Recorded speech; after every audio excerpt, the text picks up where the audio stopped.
Hello everyone, welcome back to the Zekko Football channel. It's a dark, dark day for Chelsea Football Club. 6 consecutive domestic cup defeats.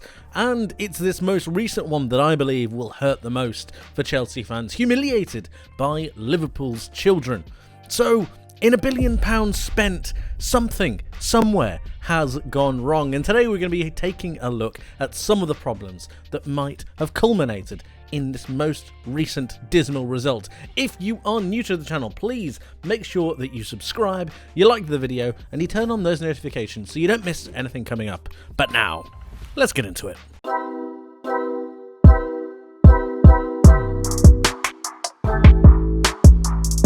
I want to start off with the manager, Mauricio Pochettino. We're going to take a look at some of his stats. He averages on his career 1.68 points per match. That's not bad at all. Nearly 2 points a game. That's really impressive. He's currently underperforming that at Chelsea, but that's understandable considering the predicament that he's in.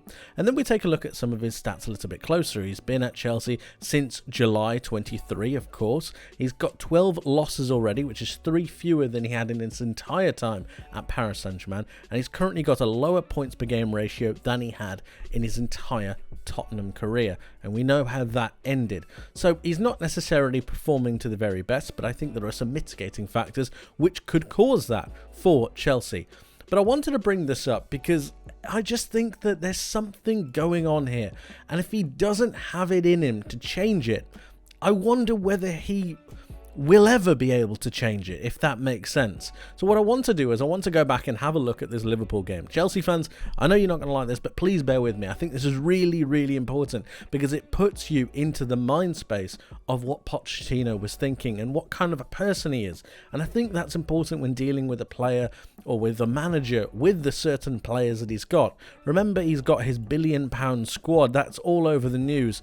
And I think that while this is true, Chelsea did pay £1 billion, Pochettino didn't have a lot of impact on this, but he also is needing to get the best out of these players.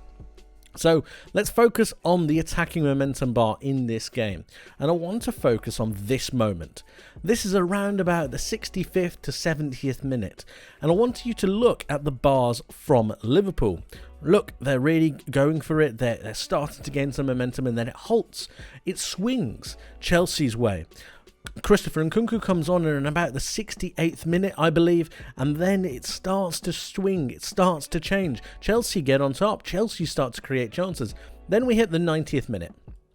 Now, following the game, I heard a really quite concerning quote, and it went like this. Mauricio Pochettino said that at full time, in the 90th minute, he spoke to his players, and they agreed that the best thing would be to play for penalties.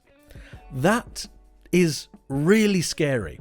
Not only if you're a Chelsea fan, which I'm not, but if you are just looking at this squad, looking at the players that Liverpool had to bring on, the age profile of those players, and your squad in its entirety. You've got Christopher Nkunku, one of the best players from the Bundesliga in the last 5 years, and you're deciding to play for penalties against children. Now, this is a really concerning aspect for me, and they did play for penalties, and it's that cost them. It's the change in thought process, the lack of a killer instinct, the change in momentum. You might have been tired, but you have the quality of players on the pitch to dictate possession.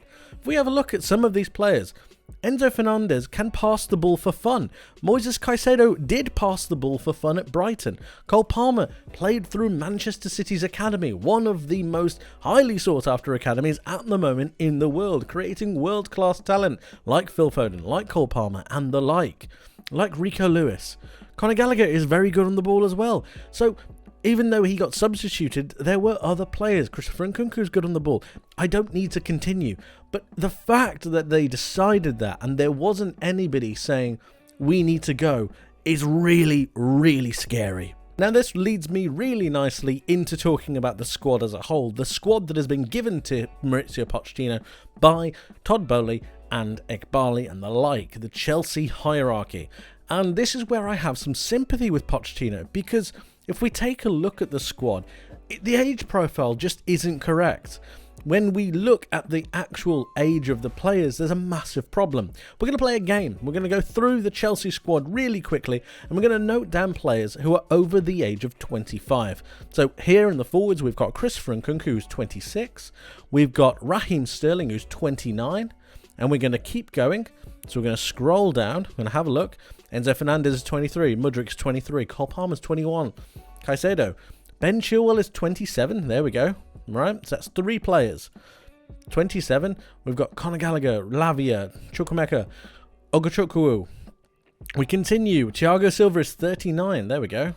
There's another one. And we're going to keep going. Reece James, Cucurella, I want over 25, not 25. Fofana, Badiashile, Colwill, Gusto, Dizasi, Chalobah, Malang Sarr, Sanchez, that's 26. And we've got Bettinelli, who's 31. So that's 1, 2, 3, 4, 5, 6 players. 6 players out of this entire squad are over the age of 25, and most of them are between the ages of 20 and 23. That is a massive, massive problem, and it's a real recruitment issue. The idea of just buying young players is seriously going to hurt Chelsea, not only now but in the long run. If they don't start to get some kind of experience, the experience that Virgil van Dijk showed in that final, in that game, that was the difference. The difference of not having a leader to having one and showing an example. I mentioned it in my previous video. They need some structure. They need someone. I think Mauricio Pochettino is a nice guy, and sometimes there's a problem with that. He's probably asked his side whether they want to do the penalties or not, and that's an issue. He needs to be the front focusing leader to take his team forwards, and he also needs his real generals, his sergeants, his generals in the side to be able to marshal this team of, I'll be honest, Chelsea children to go forwards and get something. And it's not there. And that is an entirely different problem in its own right. This youth in Chelsea's squad might appear like a good thing, and it might seem like something that can really allow Chelsea to progress, but at the moment it's splintering off into something that is going to end up being quite catastrophic. Take this for example. Chelsea have committed the second highest amount of fouls per game in the Premier League this season with 12.6. Now that shows ill discipline, it shows a lack of leadership, it shows a lack of calm in what is otherwise a high intense situation. And then we take a look at offsides, not being able to hold their line. Chelsea are second again in the amount of offsides that they concede per match, 2.6 per match. That's only beaten by Manchester United by 0.1. Now Chelsea are just a team of kids who need leadership, they need experience, they need players around them to be able to tell them what they're doing right and what they're doing wrong. Thiago Silva is not necessarily a leader per se, but he leads by example, and some players really respond to that. Not having that in the side, or not having these leaders throughout the spine of a team, really can cause the side to splinter off into ill discipline, which is what we're seeing right here. And it's something that Mauricio Pochettino sometimes cannot control. If he doesn't command the respect that I think he would want from his dressing room, it starts to really become a major issue. And it's these kind of problems that I think could cause Mauricio Pochettino his job. I'm sure after Chelsea fans will want him to have been gone already, but I do think that Chelsea could be good with him. They just need a good blend of elderly statesmen or even more experienced veterans to be able to harness the youthful capacity of their current young crop. And then we look at the most damning statistic for me at the moment, which is the discipline record right here. Chelsea have actually got more yellow cards than any other team in the Premier League this season. And that is catastrophic, and that's showcasing the youth, the lack of leadership, and the lack of cool-headedness in what is otherwise a very, very extremely high-pressure situation. And then the final big problem for me at the moment is the lack of identity that Chelsea have running through the squad, through their team, through the entire club. What is the recruitment process? Is it just to sign young players to be able to turn them over and try to make a profit? Is it an actual artificial inflation of Chelsea's numbers based on the high-profile players that they've recently paid for to just increase the value of the club on a short-term basis?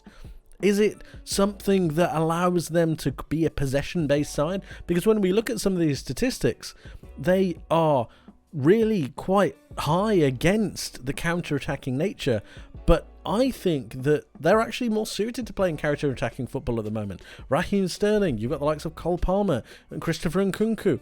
All of these players, Nicholas Jackson, all of these players are used to playing in a side that allows more space in beyond the opposition. And Chelsea have only scored 2 counter-attacking goals this season. That might indicate the fact that they don't want to play counter-attacking football, but the makeup of their team and the makeup of their squad might benefit them to do that. So it just seems a bit of a mismatch.